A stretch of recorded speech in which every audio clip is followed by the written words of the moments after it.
ఏ పిండిలు ఏమి రుబ్బాల్సిన పని లేకుండా అప్పటికప్పుడు ఈజీగా చేసుకునేలాగా ఇన్స్టంట్ జొన్న దోశ ప్రిపేర్ చేసుకుందాము. నేను ఆల్రెడీ జొన్న దోశ, జొన్న ఇడ్లీ చేశాను. చూడని వాళ్ళు ఎవరైనా ఉంటే డిస్క్రిప్షన్ బాక్స్లో లింక్ ఉంటుంది, తప్పకుండా చూడండి. హాయ్ అండి, వెల్కమ్ టు హైదరాబాదీ రుచులు. నేను ఇందిరా. ఇప్పుడు మనం ఇన్స్టంట్ జొన్న దోశ చేసుకుందాము. మీకు జొన్నలతో ఇష్టమైన బ్రేక్ఫాస్ట్ ఏదో నాకు కామెంట్ సెక్షన్లో కామెంట్ పెట్టండి. అంటే జొన్న రొట్టె చేయడం ఇష్టమా, జొన్న దోశనా, జొన్న ఇడ్లీయా, లేకపోతే ఇలా బియ్యం పిండి కలిపి ఇన్స్టంట్గా జొన్న దోశ వేసుకోవడం ఇష్టమా, నాకు కింద కామెంట్ సెక్షన్లో కామెంట్ పెట్టండి. ఒక మిక్సింగ్ బౌల్లో 1 కప్పు జొన్న పిండి వేసుకోవాలి, 1 కప్పు బియ్యం పిండి వేసుకోవాలి. మనం ఏ కప్పుతో జొన్న పిండి తీసుకున్నామో ఆ కప్పుతో బియ్యం పిండి తీసుకోవాలి. 1 టీ స్పూన్ జీలకర్ర వేసుకోవాలి. ఉల్లిపాయలు, ఒక చిన్న ఉల్లిపాయని సన్నగా చాప్ చేసుకొని వేసుకోవాలి. 1 కానీ 2 కానీ మన కారాన్ని బట్టి పచ్చిమిర్చి చాప్ చేసుకొని వేసుకోవాలి. 2 టేబుల్ స్పూన్స్ కొత్తిమీర తరుగు వేసుకోవాలి. చిన్న అల్లం ముక్కని చిన్నగా చాప్ చేసుకొని వేసుకోవాలి. టేస్ట్కి తగినంత సాల్ట్ వేసుకోవాలి. కొన్ని వాటర్ పోసుకుంటూ దోశ పిండిలాగా కలుపుకోవాలి. ఇది ఇన్స్టంట్ దోశ అండి, అప్పటికప్పుడు వేసుకోవచ్చు. పిండిని పల్చగా కలుపుకోవాలి.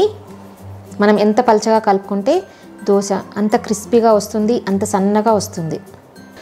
టేస్ట్ సరి చూసుకోండి, ఇంకా కొంచెం సాల్ట్ కావాలనుకుంటే యాడ్ చేసుకోవచ్చు. ఇదిగోండి, ఇలాగా కొంచెం పల్చగానే ఉండాలి. మనకి ఒక దోశ వేసుకుంటే మనకు తెలిసిపోతుంది. ఇప్పుడు దోశలు వేసుకుందాము. ప్యాన్ బాగా వేడెక్కిన తర్వాత వేసుకోవాలి. ఇలా స్పూన్తోనే ప్యాన్ అంతా వేసుకోవాలి.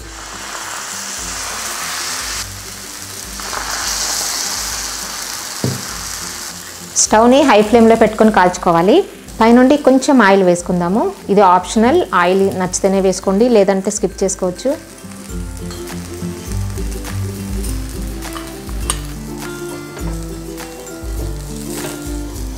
చూడండి, చూస్తూనే తెలుస్తుంది కదా క్రిస్పీగా ఉన్నట్టు. క్రిస్పీగా చాలా టేస్టీగా ఉంటుంది. తిరిగేసిన తర్వాత సిమ్లో పెట్టుకోవాలి.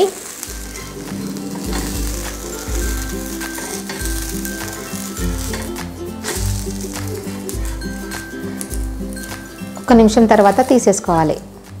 అంతే, క్రిస్పీగా ఇన్స్టంట్ జొన్న దోశ రెడీ అయిపోయింది. మీకు ఇష్టమైన చట్నీతో సర్వ్ చేసుకోవచ్చు. అంతే, క్రిస్పీగా ఇన్స్టంట్ జొన్న దోశ ఎంత ఈజీగా ప్రిపేర్ అయిందో చూశారు కదా. 10 నిమిషాల్లోనే ఏ పిండి రుబ్బాల్సిన పని లేకుండా, దేనికోసం వెతుక్కోవాల్సిన అవసరం లేకుండా, మామూలుగా జొన్న పిండి అందరిళ్ళల్లో ఉంటుంది కదా, ఈజీగా ప్రిపేర్ చేసుకున్నాం కదా. నచ్చిందని అనుకుంటున్నాను. ఈ వీడియో నచ్చినట్టయితే కింద లైక్ బటన్ కనిపిస్తుంది కదా, ప్రెస్ చేసి ఫ్రెండ్స్ అందరికీ షేర్ చేయండి. సజెషన్స్ ఏమైనా చెప్పాలనుకుంటే కామెంట్ సెక్షన్లో కామెంట్ పెట్టండి. నా ఛానల్ ఎవరైనా సబ్స్క్రైబ్ చేయని వాళ్ళు ఉంటే తప్పకుండా సబ్స్క్రైబ్ చేయండి. కొత్త వీడియో నోటిఫికేషన్స్ కోసం పక్కనున్న బెల్ బటన్ని క్లిక్ చేయడం అస్సలు మర్చిపోవద్దు. Thank you for watching.